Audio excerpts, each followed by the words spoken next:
TNPSC இப்போ சிலபஸை வந்து ரிவைஸ் பண்ணியிருக்காங்க. இதில் நம்ம குரூப் ஒர்க்கான சிலபஸை மட்டும் நம்ம பார்க்கலாம். இப்போ என்ன செஞ்சுருக்காங்க, உண்மையிலே இது நமக்கு ஓகே தானா அப்படின்னு நம்ம பார்த்தா போதும். சரிங்களா? இப்போ இந்த ஏற்கனவே இருந்தது பார்த்திங்கன்னா 3ஆக பிரிச்சுருந்தாங்க. உரைநடை, செய்யுள், இலக்கணம் அப்படி பிரிச்சுருந்தாங்க. 10 கொஷின் பார்த்திங்கன்னா எங்கேருந்தே எடுப்பாங்கன்னு தெரியாது, அந்த மாதிரி கேட்டிருந்தாங்க. இப்போ அதற்கான இந்த பிரச்சனைகள்லாம் சரி பண்ணிட்டாங்க. உண்மையிலே சூப்பர். இப்போ இந்த பேட்டர்ன் ஓகே.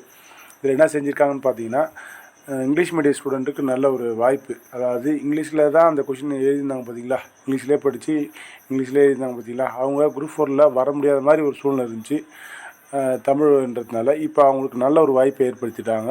100% அவங்களுக்கு ஒரு சமமான ஒரு வாய்ப்பு கொடுத்துட்டாங்க. அதுதான் உண்மை. ஏன்னா அவங்களுக்கு ஒரு பேப்பர் வந்து தமிழ் இருக்குது, அதனால் அந்தளவுக்கு தகுதி தேர்வு போல தான் இந்த சிலபஸ் இருக்குது. சரிங்களா? இங்கே எங்கேயுமே பிரச்சனை கிடையாது. பிரச்சனை எங்கன்னு பார்த்தீங்கன்னா யூனிட் 7 தான் பிரச்சனை. இந்த பொதுத்தமிழ் யூனிட் 7 பாருங்கள்.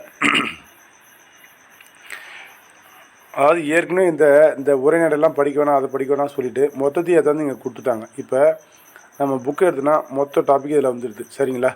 அப்போ நம்ம எல்லாத்தையும் படிக்கிற மாதிரி தான் ஒரு சூழ்நிலை இருக்கிறது. இதில் எந்த டாபிக் வந்து நமக்கு இல்லைன்னு சொல்ல முடியும்? அப்படி எங்கள் அண்ணன் ஒருத்தர் இருக்கார். அவர் பார்த்திங்கன்னா அவர் ஆன்லைனில் ஒரு பெரிய புலி. அவர் கருமுரன் கத்துவார், எல்லாம் பண்ணுவார், நல்லாவே இருக்கும்.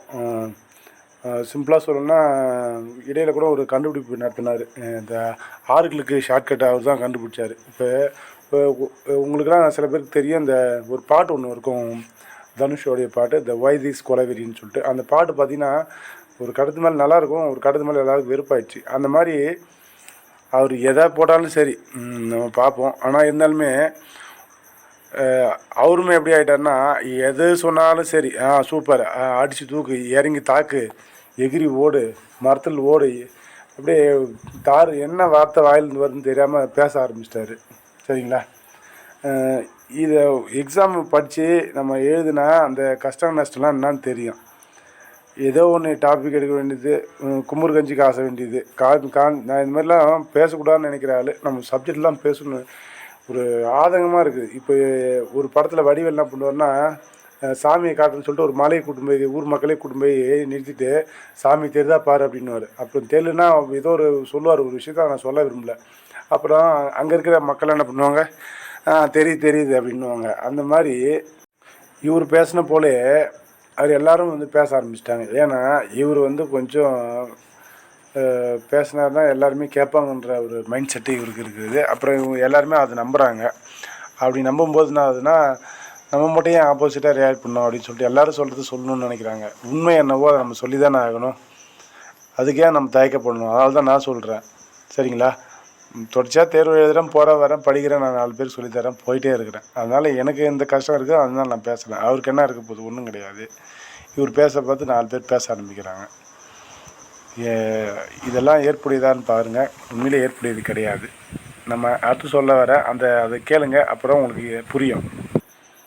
எதையாவது பேசி வச்சுட்டு இங்கே யார் இங்கே இந்த 15 கொஷினுக்கான ஏன் இவ்வளோ 15 கொஷின் நான் இவ்வளோ பேசுகிறேன்னு பார்த்தீங்கன்னா, என்னுடைய நண்பர்கள் நிறைய பேர் எழுதினாங்க, என்னுடைய ஸ்டூடெண்ட் நிறைய பேர் எக்ஸாம் எழுதினாங்க. எழுதும்போது பார்த்திங்கன்னா அவங்களுக்கு 169, நல்லா கவனிச்சிங்க, 169. என்னுடைய ஃப்ரெண்டு ஒருத்தவங்க அவங்க 169 கொஷின் போட்டிருந்தாங்க. அவங்களுக்கு 1166 ரேங்க்கு இப்போ இந்த குரூப் 4ல்.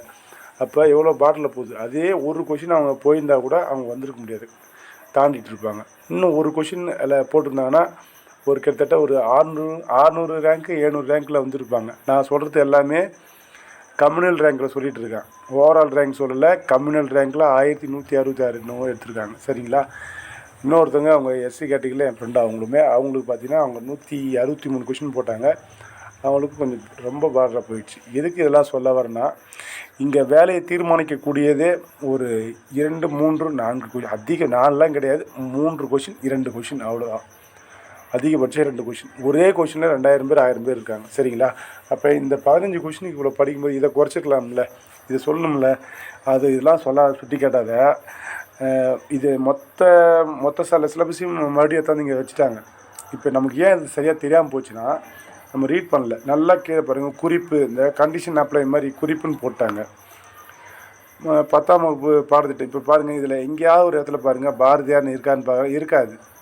நீங்கள் வேணால் பார்த்துட்டு சொல்லுங்கள். பாரதிதாசன் இருக்கா, பாவேந்தர் இருக்குது, பாரதியார் இல்லை. சரிங்களா? நான் எதுக்கும் ஒரு முறை செக் பண்ணுறேன். அவங்க முன்னாடியே படிக்கிற வேணால் பாருங்கள். உவேசா, தேப்போ, மீனாட்சி சுந்தரம், லக்குவனார், தமிழ்ப்பணி, தேவநாய பாவனார், பாவேந்தர் இருக்கார், டிகேசி, குன்றக்குடி கண்ணதாசன், காகிதமில்லத், வேலுநாச்சியார், பட்டுக்கோட்டை தமிழ்வழி, உருத்திரங்கண்ணனார், சிவா, ஜெகநாதர். இப்போ பாரதியார் வந்து ஒரு முக்கியமான டாபிக். ஆனால் அவர் இதில் இல்லை, ஆனால் இருக்கார். நல்லா புரிஞ்சுங்க. யூனிட் 7 என்னன்னு நீங்கள் போய் கொஞ்சம் பார்த்து செக் பண்ணிங்கன்னா உங்களுக்கு புரியும். சரிங்களா? இப்போ பாரதியார் நீங்கள் நிறைய பேர் நினைக்கலாம் பாரதியார் இல்லாமல் ஒரு கொஷின் வராது. நீங்கள் நல்லா புரிஞ்சுங்க. நீங்கள் கண்டிப்பாக பாரதியார் பற்றி படிக்கணும். கேட்டால் நீங்கள் அதில் கொடுக்கலாம் சொல்லாதீங்க. அவங்க தான் தெளிவாக சொல்லிட்டாங்க கீழே. அதுதான் நான் மீண்டும் சொல்கிறேன். இவ்வளோ இருக்கிறது. நீங்கள் இந்த 15 கொஷினை வந்து நீங்கள் சாதாரணமாக கடந்துட்டு 85 கொஷினை பற்றி பேசிகிட்டு இருக்கீங்க. இதில் குறைச்சிருந்தா இன்னும் நல்லா இருந்திருக்கும். உண்மையிலேயே நல்ல ஒரு சிறப்பான ஒரு இந்த ஆப்டிடியூட்லாம் நல்லா பண்ணியிருக்காங்க. 10, 15 நல்லா பிரிச்சுருக்காங்க. இது வரவேற்க வேண்டிய விஷயம். ஆனால் இருந்தாலுமே இங்கே நமக்கு டாபிக் நிறையா இருக்கிறது.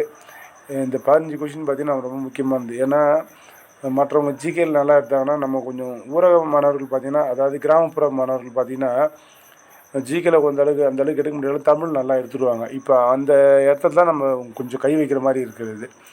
இதுக்காக தான் நான் இவ்வளோ நேரம் பேசிகிட்டு இருந்தேன். நான் சொன்னது தப்பு அப்படின்னு சொன்னீங்கன்னா நீங்கள் தாராளமாக சொல்லுங்கள். என்னுடைய கருத்தை நான் ஒரு ஒரு ஆஸ்பிரண்ட்டாக நான் சொல்கிறேன். சரிங்களா? நம்ம வந்து ஒரு கிளாஸ் எடுக்கிற நபராக சொல்லலை. ஒரு ஆஸ்பிரண்ட்டாக எனக்கு அப்படி தோணுது.